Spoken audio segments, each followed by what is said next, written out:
Welcome everyone to the Pillars of Digital Marketing Success.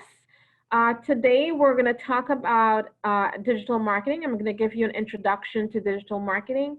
I'm going to do an overview of the different digital marketing channels. And then I'm going to share a success framework for marketing. And I will stress on the importance of market research, and I'll share one market research tactic that you can actually utilize. Okay. My name is Nicole McCullum. My company is Captivate Designs. I've been in digital marketing for over 13 plus years. We provide digital marketing services to businesses involving web design, search engine optimization, paid search. Those are some of our specialties. I'm also a digital marketing instructor at Noble. So every quarter or so, I teach the digital marketing certificate.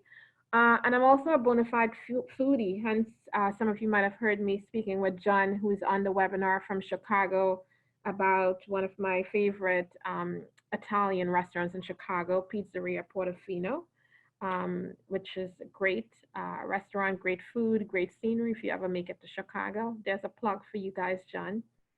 All right. So what is digital marketing? So digital marketing is the marketing of products or services using digital channels. So mainly online marketing, right? And then you have some mobile marketing in there as well. So what is the digital marketing landscape like? So in the old days, I remember, so I'm a two-time entrepreneur. I used to own a real estate school back in 2004 in Brooklyn, where we did real estate sales training for salesperson, broker, and continuing education. And when I started that school, I paid $5,000 for a website. And I thought, okay, that's what I'm going to need to do. And I'm going to get all the business I can. I really couldn't get business from that. And so back then, I was really using ads in the yellow pages and buses and movie theaters as a way to get the word out about my business. And I think about how drastic marketing has changed from the traditional way, like yellow pages, to now. There would be a lead time for me to put my ad in the yellow pages, at least a few months. And if I made a mistake, I wasn't able to change it until the next time the directory was printed. Whereas now with digital marketing, I'm able to really adapt in real time. I'm also able to make changes in real time, and my advertising are more targeted, right?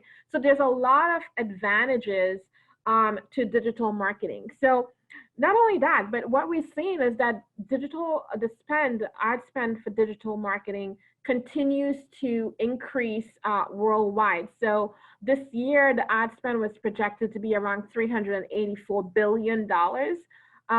Now, given the current situation that we are in, and a lot of people have pivoted online to their business, I imagine that number is even going to be even greater. There's never been a greater need for digital marketing than there is right now. I notice because I'm living it every day.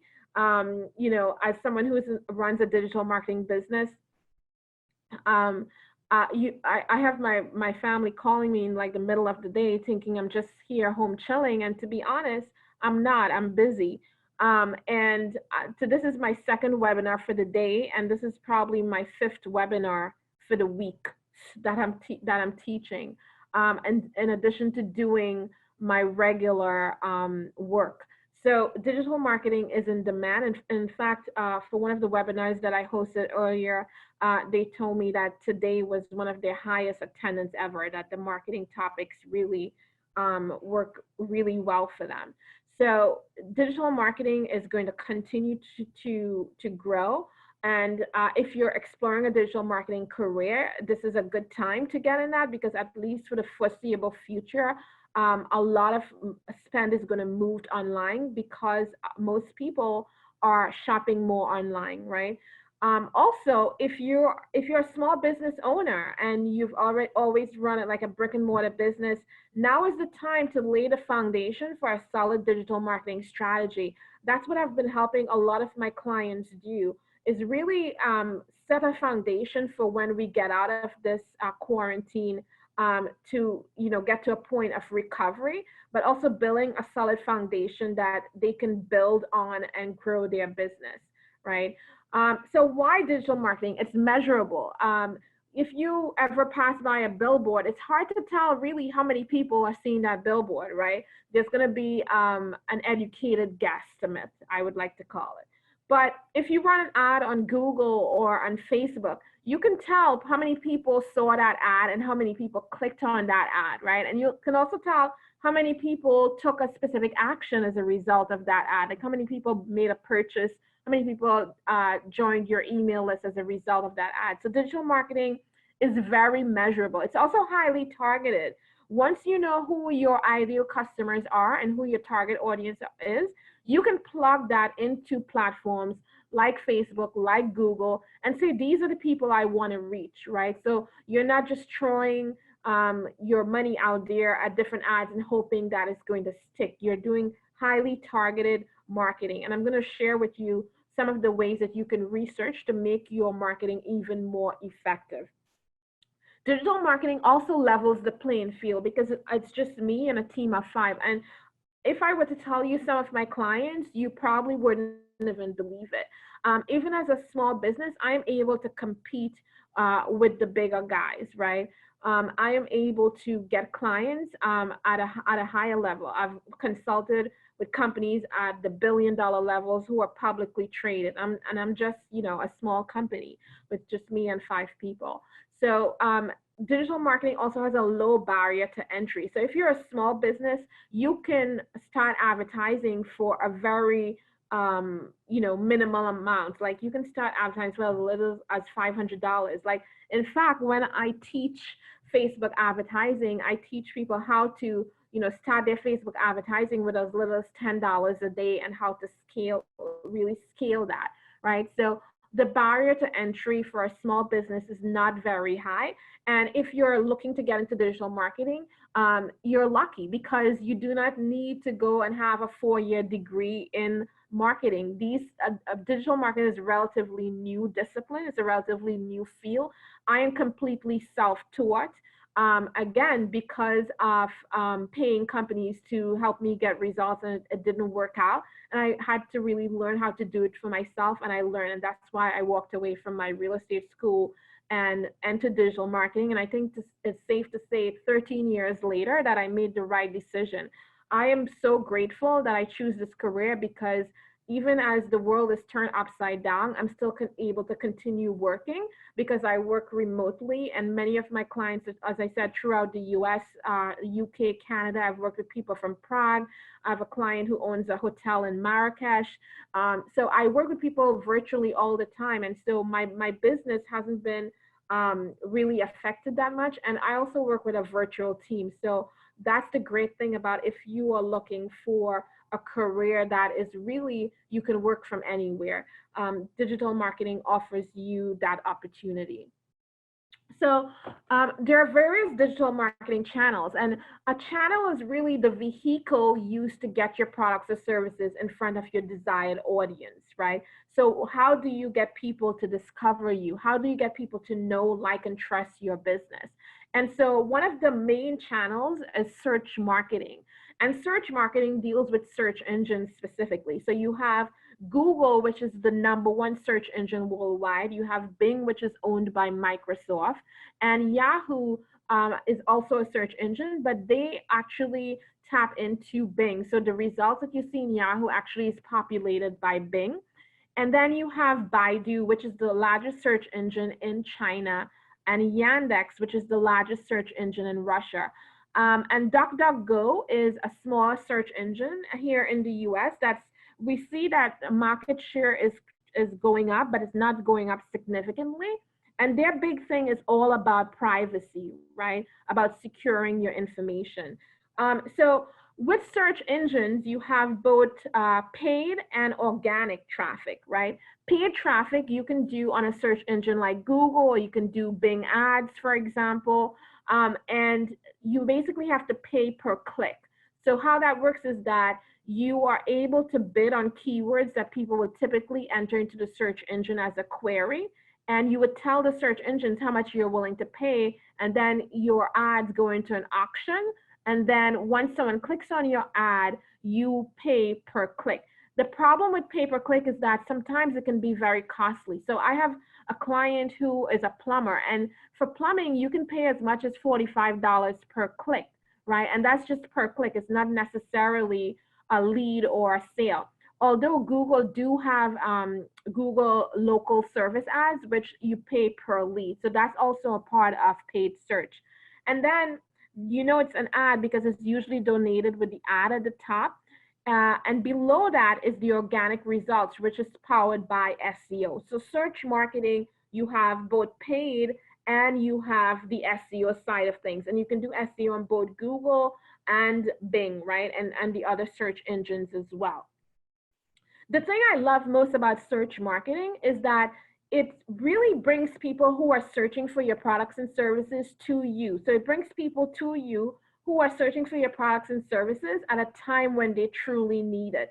And I like to compare that to social media marketing, which is using social channels to really increase brand awareness and get, build a community and get the word out about your business and generate leads and sales that way, right? But with social media marketing, you're pushing your message out there and you're hoping that people are receptive to it. Don't get me wrong, social media marketing have a place in your strategy. It can be excellent for building brand awareness, and it can also be excellent for nurturing nurturing your leads, or getting people to come back and complete the purchase, right?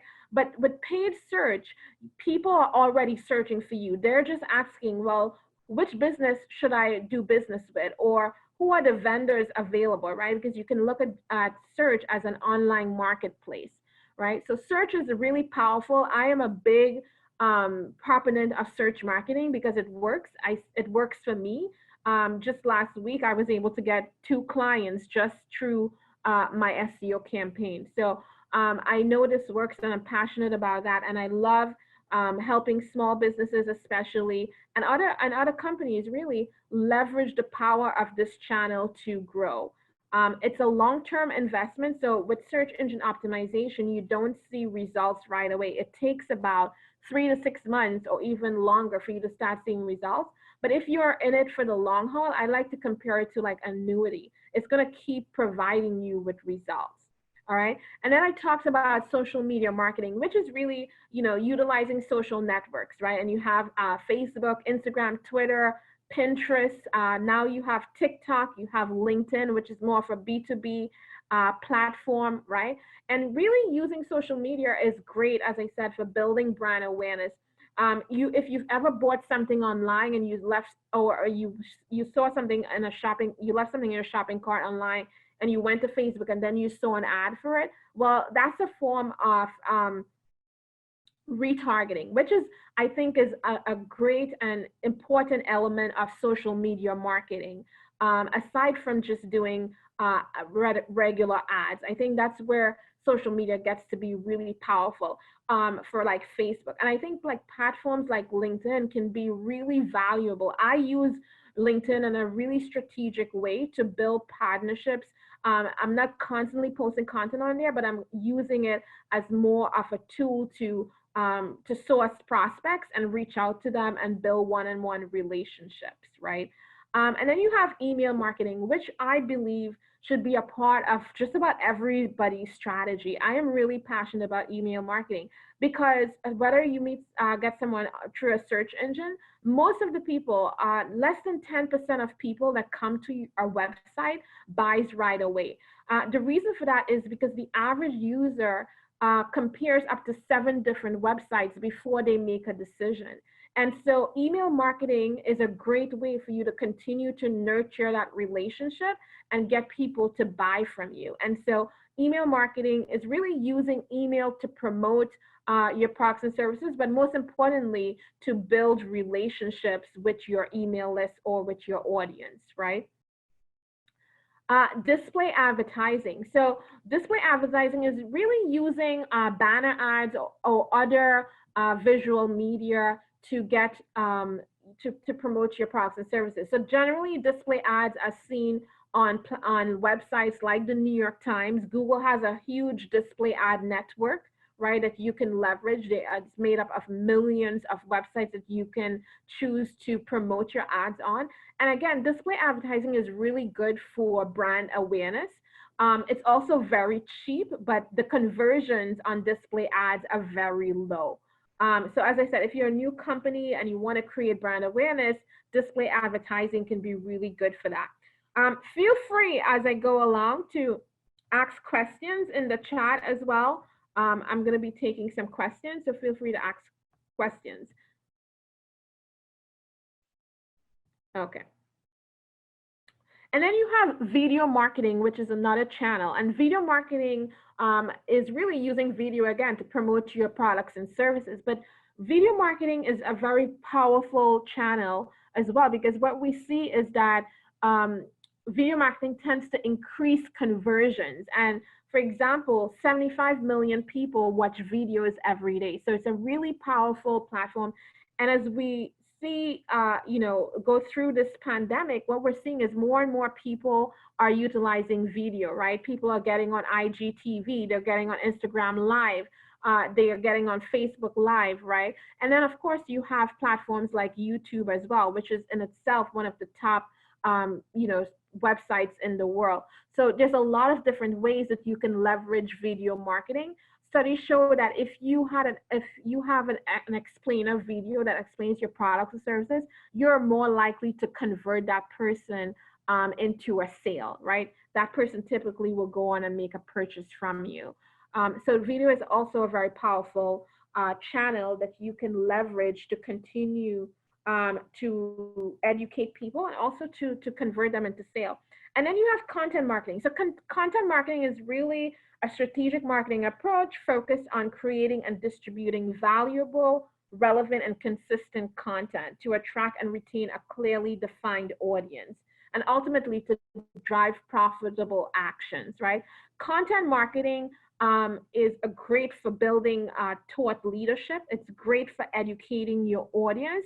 And it's great for just about every stage of the funnel, which I'm going to talk about, whether you're looking to create awareness or whether you're willing to move people to a purchase. Content marketing can be extremely great for that.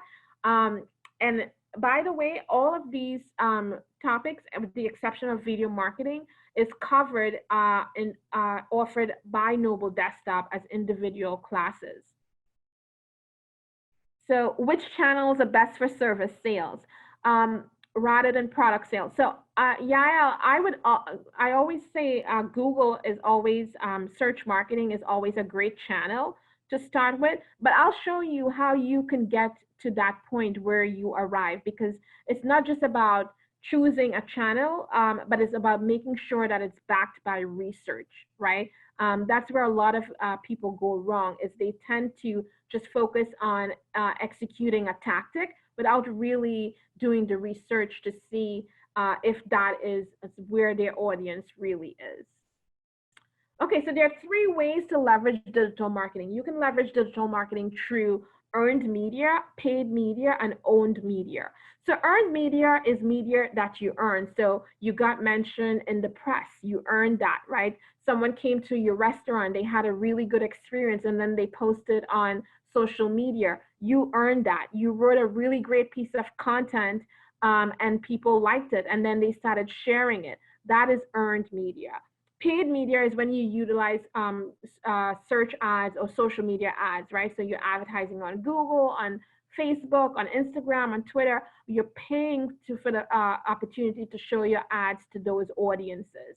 And then you have owned media, which is media that you own. So your website, you have greater control, your content that you produce that lives on your website, and of course your email list. And again, that's why it's really so important for you to build an email list, because even if you have a social media profile, you don't own that, right? Facebook rules can change anytime and you can lose that. I know people who have lost or been locked out. As a matter of fact, one of the companies that I consulted with, one of their clients got locked out from Facebook. They got put in Facebook jail, and they reached out to me to see if I can help them. So that is one of the reasons why I am a big proponent of, yes, go onto these platforms and build a community, build a following, but also make sure you're driving those people back to your website so you can collect their email address, because you own that, right? And you can then follow up and market to those people at any time.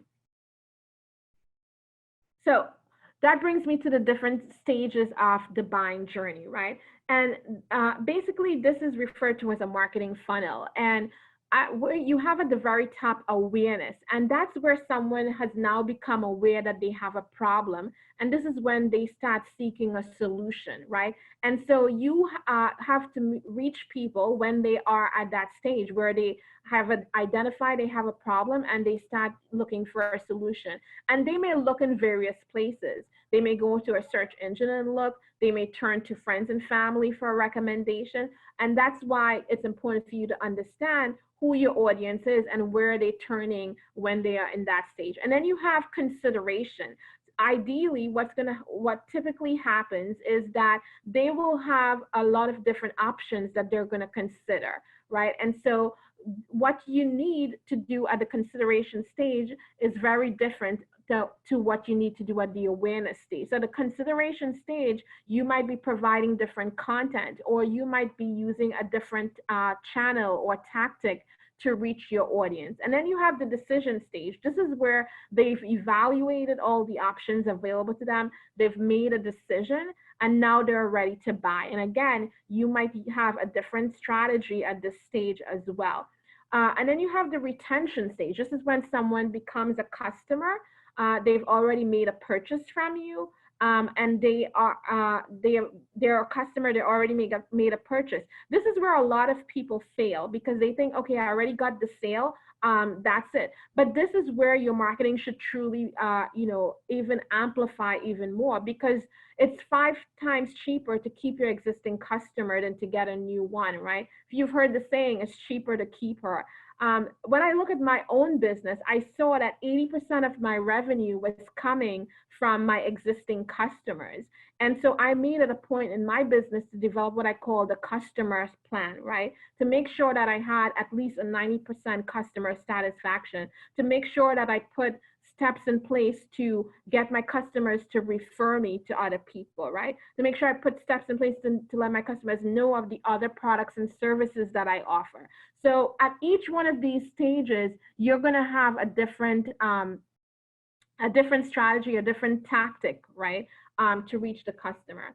And the other thing that you need to pay attention to is that the customer journey is not linear, right? So someone might initially find you via a direct mail piece that you might have mailed out. And then they'll go to your company website, and then they might attend an event, and then they might follow you on social media. And then they will move into the research stage where they're going back to your company site, and then they might go into social media. So this journey is not linear, and it's really important for you to understand all the steps and all the touch points that your customer take before they make a purchase or before they become a customer.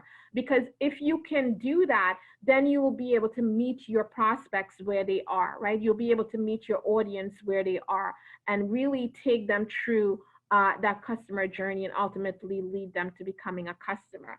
So according to Forbes, over 98% of customers are switching between multiple devices in a single day. So what does that tell you? You need to make sure that you are not just focusing on desktop, or you're not just focusing on one channel, but you're also focusing on the different devices that your audience use and the different channels that they may be using as well.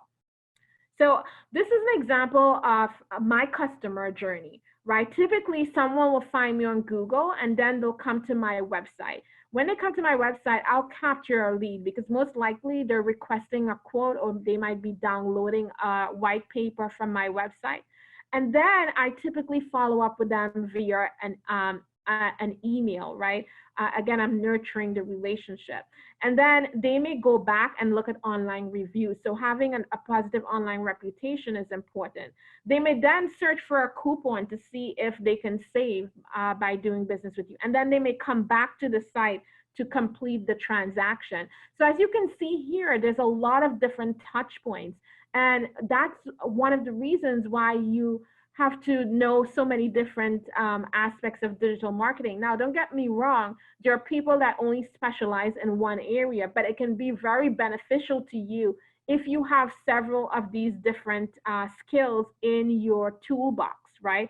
That is why Noble offers a full digital marketing certificate that goes into all of these different skills to teach you these hands-on skills that you will need to succeed at digital marketing.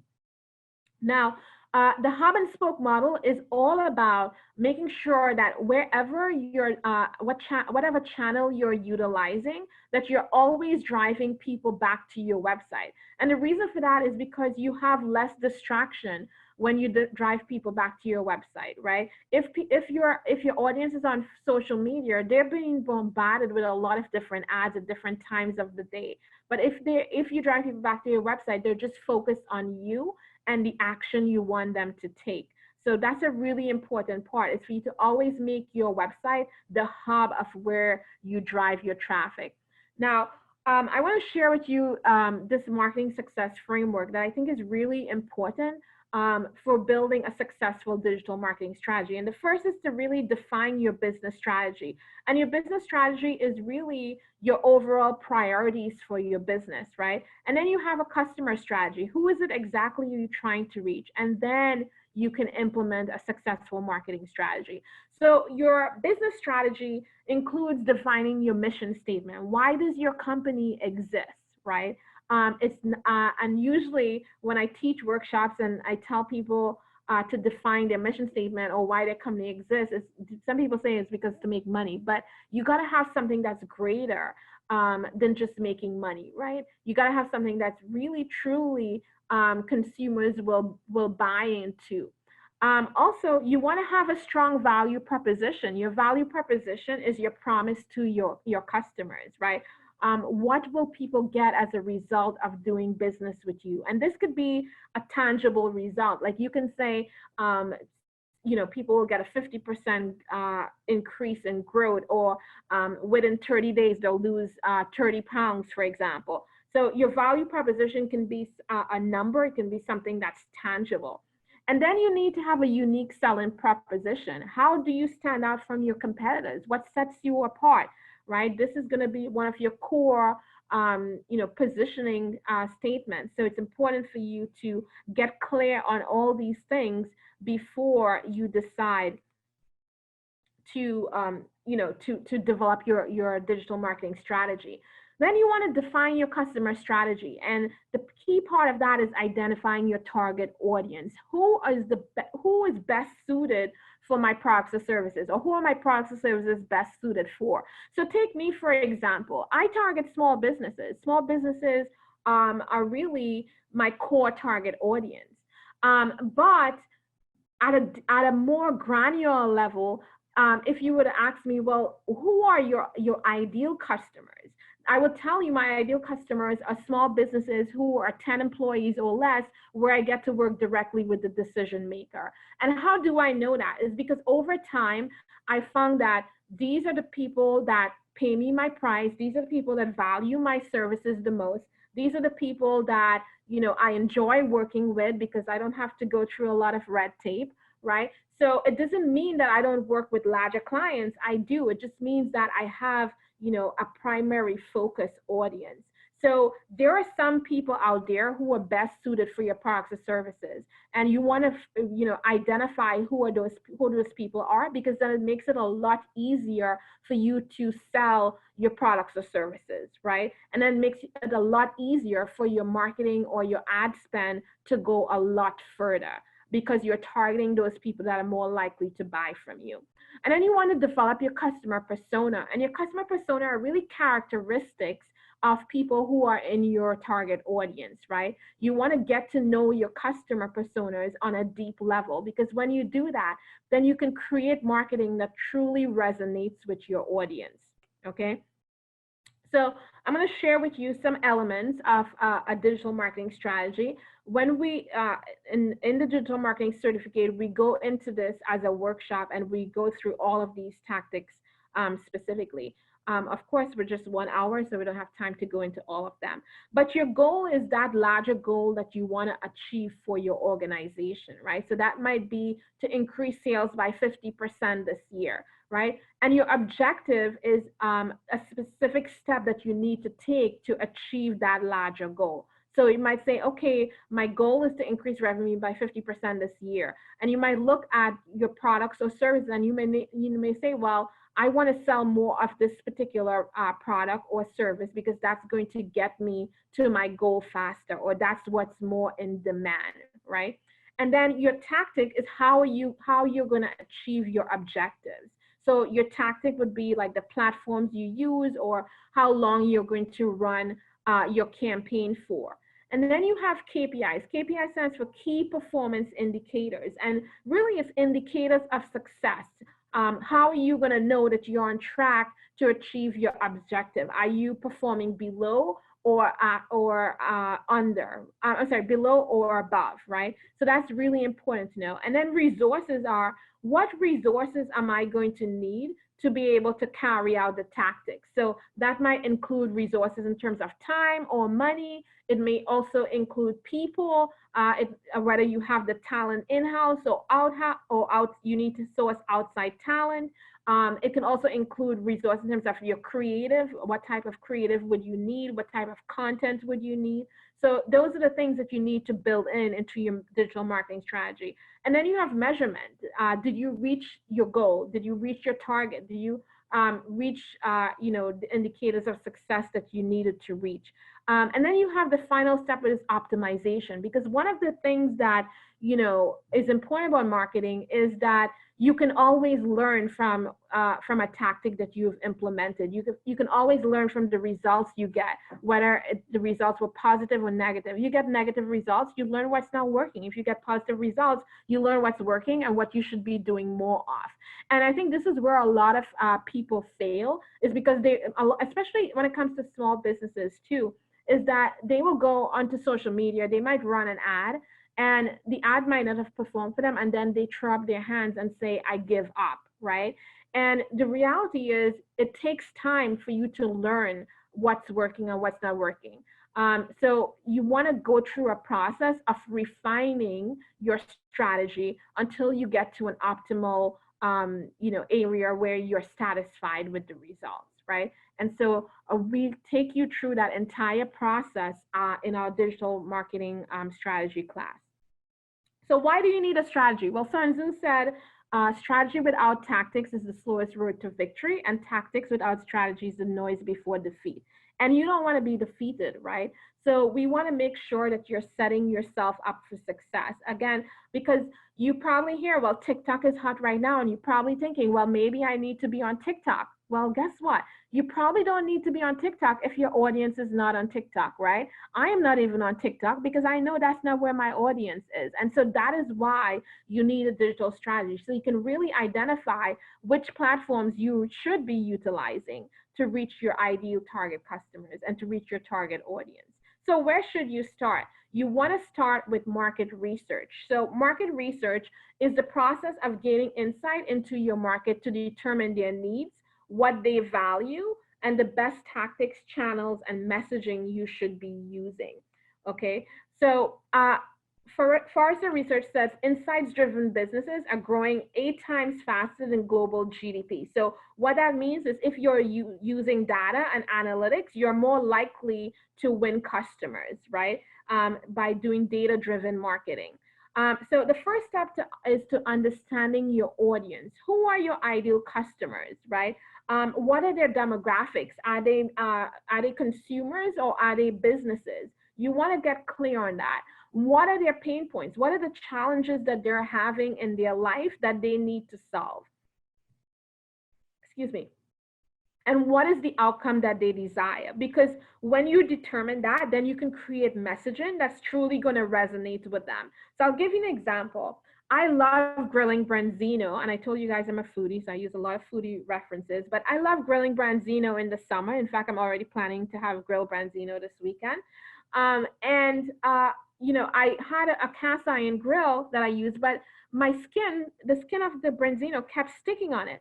So one day I was watching Lifetime television for women, and I saw, the powerless smokeless grill, and it said all these things about, get the marks just like if you were grilling outdoors, it's non-stick and all these things. Guess what I did? I ordered it. Why did I order it? Because it hit on all the key points of what I was looking for. So unless you know what the outcome and desire is that your audience is needing, you're not going to be able to effectively connect and turn them into a prospect or a lead or a customer. So you really need to understand at a very granular and deep level what is the outcome that your audience is seeking and what is the challenges that they're facing. And then you need to know what platforms they're on so that you want to look at it from an 80-20 perspective. So you want to look at 80% of your audience and what's the number one platform they use, right? Because there may be 20% who are on Instagram, but 80% are actually on Facebook or LinkedIn. So you want to know the majority of your audience, what's the number one platform they use. Then you want to research your competitors. Why do you want to research your competitors? So you can set yourself apart, so you can understand your key differentiators, right? So you can look at what are their top online traffic sources, because this is also going to give you insight into what channels you really should be leveraging as well. You also want to look at what their strengths and weaknesses is, because this can help you with your unique selling proposition, right? Giving you a tip, if you want to really understand some of the weaknesses of your competitors, go onto review sites, go onto Google Review, go onto Yelp Review, and see what are some of the complaints that their customers are complaining about, and see if there's an opportunity there for you to fill that vacuum, right? And make that one of your strengths. Because that could be one way that you can differentiate yourself. And then what is their value proposition? Because you don't want to have the same claims as they do, or you want to be able to, come and set yourself apart in that way. And then you want to map your customer journey. How will potential customers interact with your brand at different stages of the funnel that I talked about, the marketing funnel, right? Because when you do that, you will know also what platforms you need to be on, what content you need to produce, right? So that's a really important part. So how do you map your customer journey? You simply ask them. Ask them what are the steps they took before they became a customer. I told you I got 2 new clients last week, and yesterday I was speaking with one of them, and I said, well, why did you choose me? And she went through all the different, steps that she took before she got to me. She even told me what keywords she searched for. Then she came to my website and she filled out the form and things like that. So a lot of this can be done just by asking your audience as well. Now, where do you find this data, right? I'm sure that's a question that many of you have. Well, there are 3 types of data that you can access. There's first-party data, which is data that you own. You can get this, for example, if you have a point of sale system, you're collecting information. If you have a CRM, a customer relationship management tool, you can turn to that for some of the data, right? Just going through, the history of your customers and looking to see, well, what was their behavior? Like, how much do they spend with me on average? These are some of the data that you can get that's within your own business. And these are some of the most high quality data. Then you have second party data, which is data from strategic partners. So think about credit card companies who share data with airlines for the purpose of points, right? For point programs. So that's an example of second party data. And then you have third party data. Third party data is paid data. So you can gather that from both online and offline sources. So an example of third party data is, for example, Experian.com, right, which is a credit reporting agency. They do collect data on us as well. So I am going to share with you a third party data, which is SimilarWeb. And some of the information that you can access from SimilarWeb is competitive information, right? So on SimilarWeb, you can look at your competitors, and it's going to give you some engagement metrics like estimated visits, time on site, pages per visit, bounce rate. These are some of the things that you can see for your competitor's website using SimilarWeb. Where customers came from. So you can also see what traffic sources your customers are receiving, where they're getting the most traffic from, what countries are people coming from, and also which sites are referring traffic to them, right? Maybe they're getting sites from the New York, traffic from the New York Times. You can also gauge audience interest. What are some of the affinity categories? What are the different topics that people who visit that specific site are interested in? So I'm going to take you to SimilarWeb, and I'm just going to show you what I'm talking about. So let me know if you can see my screen in the chat. I just want to make sure. You should see SimilarWeb.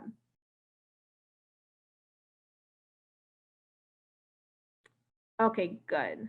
Yeah, okay, great. Thank you so much. So, okay, I have Zoom US here. So I came to SimilarWeb, I entered Zoom US. And as you can see here, there are some KPIs, right? There's some metrics here.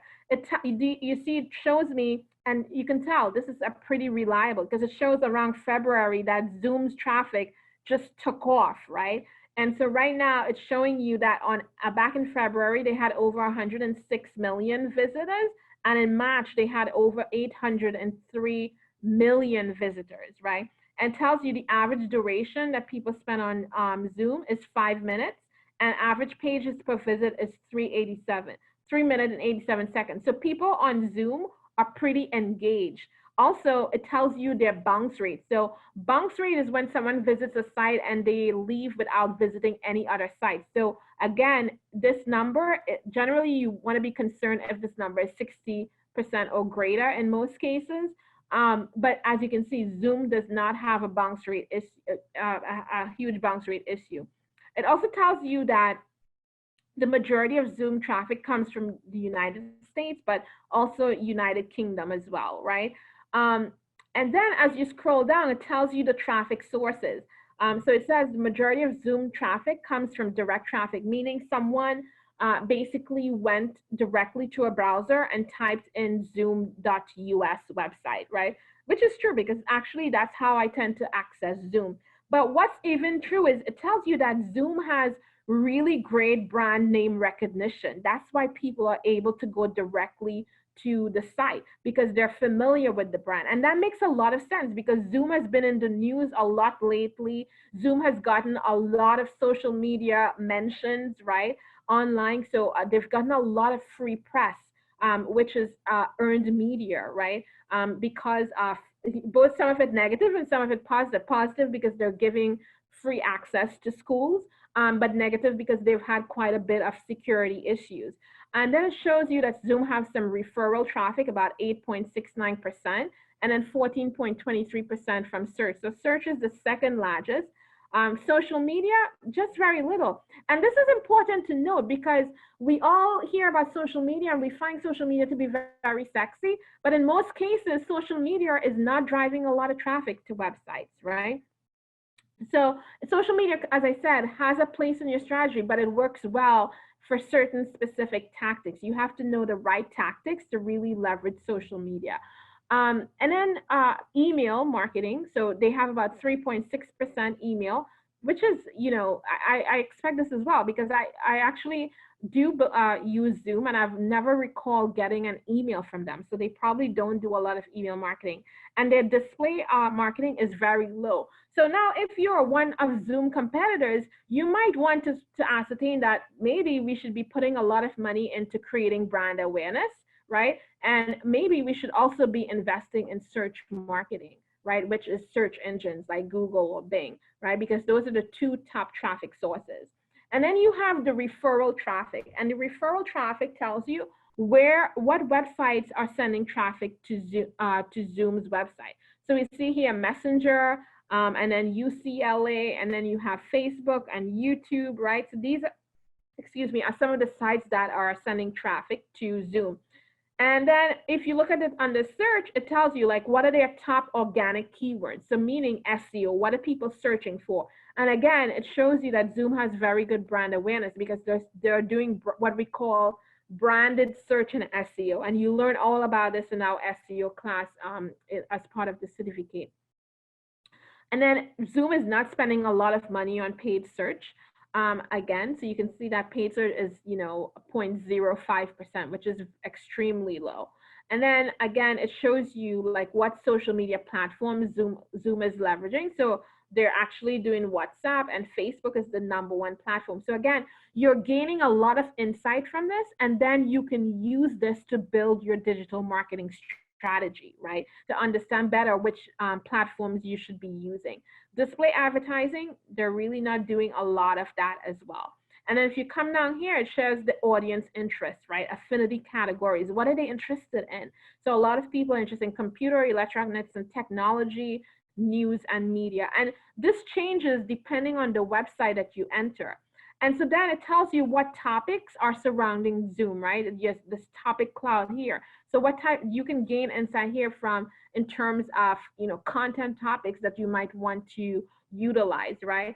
And then it also provides you with similar websites. So you can look at other competitors. Now, one note I want to tell you is when you're evaluating competition, you want to evaluate competition who is actually investing in digital marketing. Because if you consider someone who's a brick and mortar, a competitor, and they're not doing any digital marketing, that's not really going to benefit you, right? Your competitors are people who are doing digital marketing as well.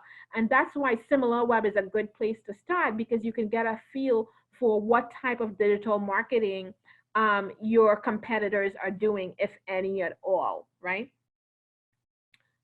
Let's see if I have any questions here. So do you tend to hire out for market research, or somehow figure it out on your own? So some people hire out for market research. Some people do it themselves. I tend to do it myself.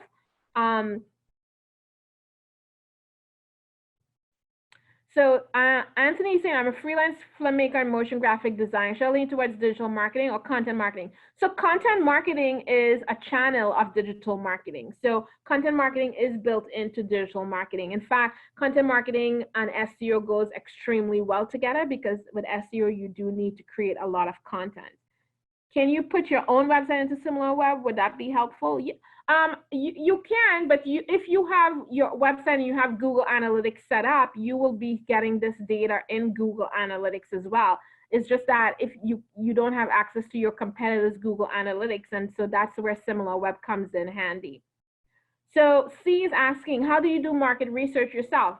Surveys, absolutely. I also do interviews, so phone interviews with my customers, with my prospects, just like I said, as I talked about yesterday, right?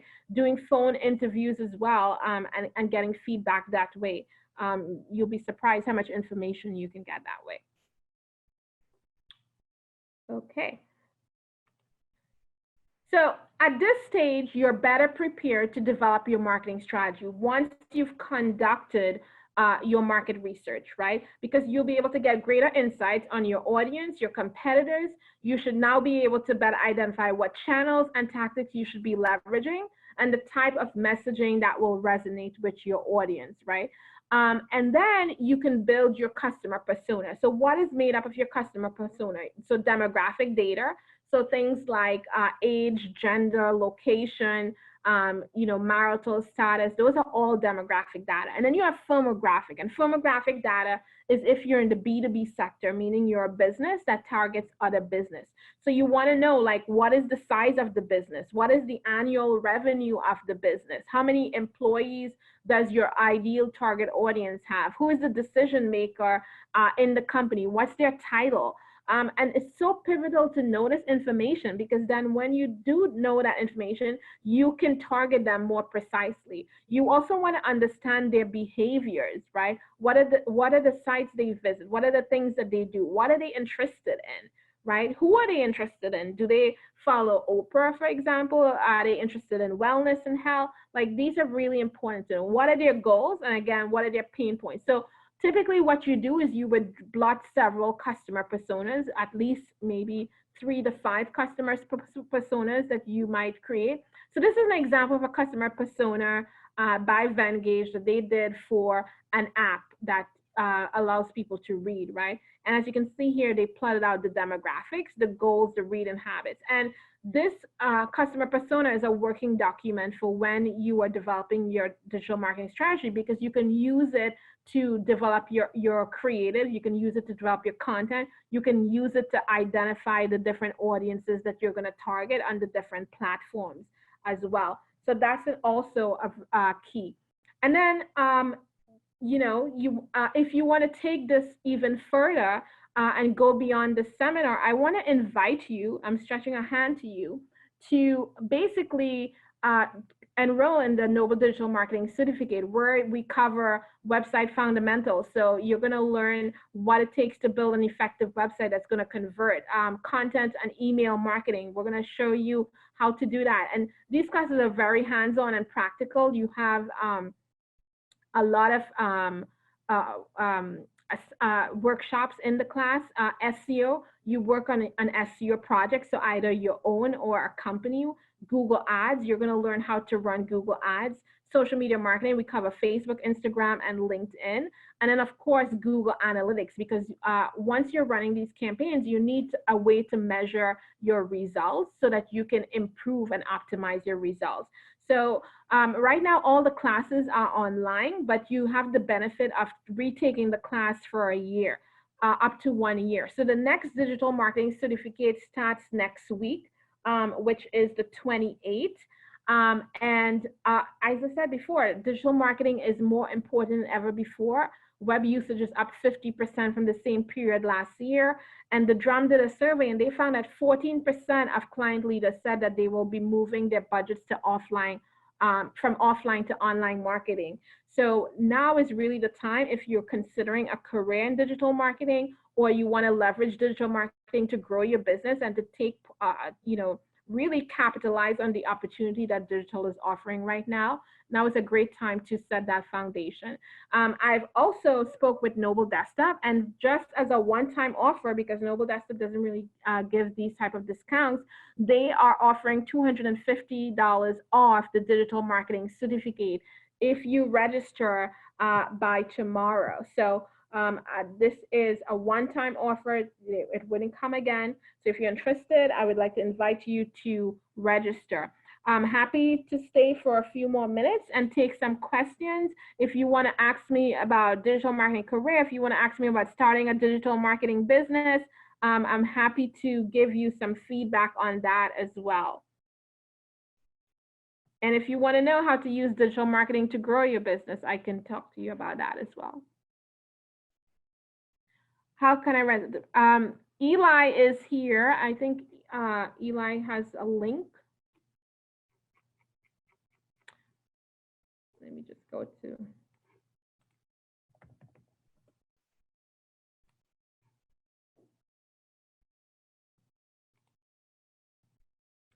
If you're interested in registering, you can go to this link that I just shared with everyone, and you can sign up. Claire, yes, I do consult, so feel free to reach out to me. Thank you all for attending, and have a wonderful holiday weekend, and be safe.